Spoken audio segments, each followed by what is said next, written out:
L'homme ne vivra pas de pain seulement, mais de toute parole qui sort de la bouche de Dieu.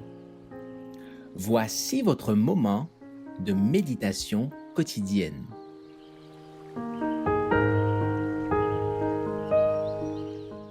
Vous recevrez une puissance.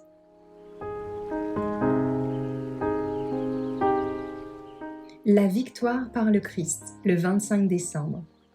Ainsi donc, puisque les enfants participent au sang et à la chair, lui aussi, d'une manière semblable, y a participé, afin d'écraser par sa mort celui qui détenait le pouvoir de la mort, c'est-à-dire le diable, et de délivrer tous ceux qui, par crainte de la mort, étaient toute leur vie retenus dans l'esclavage. Hébreux 2, versets 14 et 15.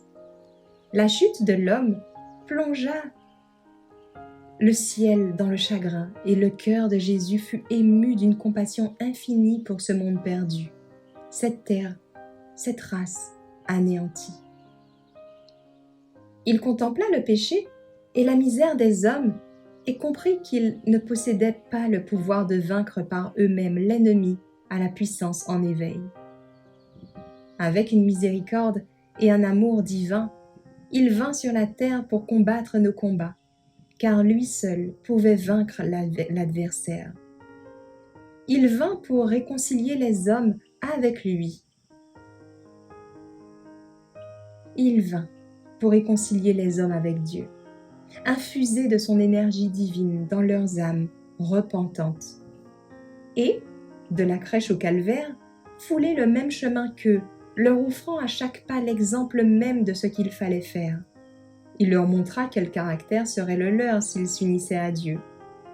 Or, de nombreuses personnes qui ont dit que Jésus était différent de nous, qu'il n'était pas dans le monde comme nous, qu'il était divin et qu'en conséquence, nous ne pouvons vaincre comme lui.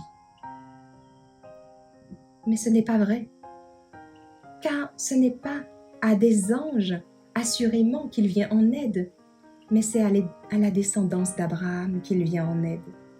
Car du fait qu'il a souffert lui-même quand il fut tenté, il peut secourir ceux qui sont tentés. Hébreux 2, versets 16 et 18. Le Christ connaît les épreuves des pécheurs, il connaît leurs tentations.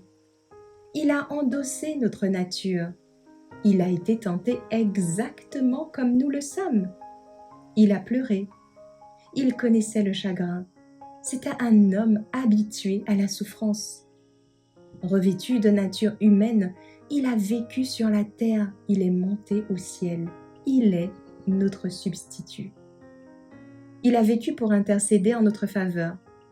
Il reviendra avec une puissance et une gloire royale pour accueillir ceux qu'il aime et pour qu'il prépare actuellement une place.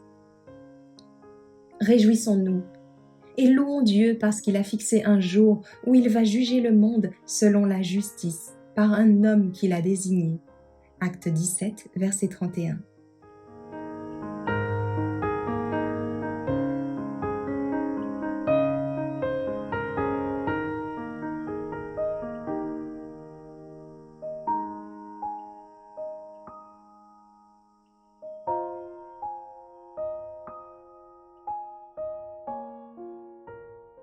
Merci d'avoir écouté cette présentation. Assurez-vous de nous rejoindre demain pour votre moment de méditation quotidienne avec lereste.org.